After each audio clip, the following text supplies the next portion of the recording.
Madam Deputy Speaker, the question many will be asking out there today is, what does this Labour government have against democracy? Only 2 days ago, the Secretary of State, when asked, said all local elections are going ahead.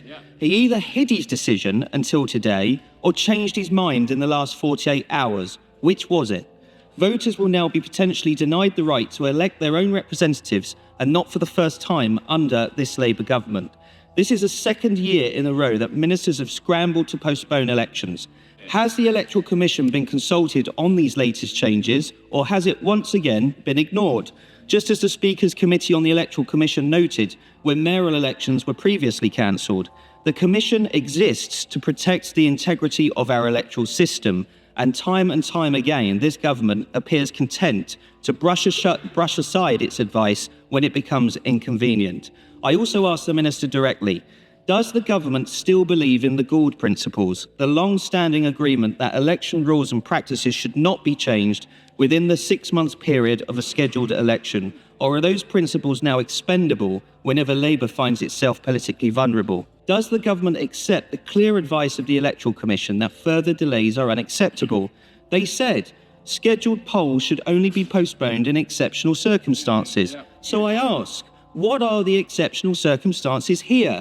Well, Madam Deputy Speaker, we know the answer. It's Labour's rushed, chaotic and flawed local government reorganisation plan. It is their fault. It is not local leaders' fault.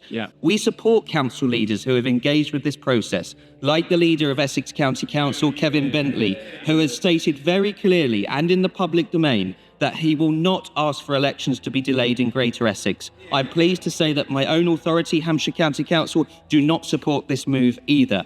Is this a genuine choice for councils and communities, or are councils being compelled and punished if they do not comply? Will this keep council tax down and improve services, or simply add new layers of cost? On all counts, the answer is no. Earlier this month, Labour cancelled mayoral elections because they were worried they wouldn't win them. Now they are doing the same with local elections, pausing the democratic process to serve their own political interests, creating for themselves a true nightmare before Christmas. This process has been a mess from start to finish. Not wanted, not in their manifesto, and centrally dictated. It's time it was scrapped today.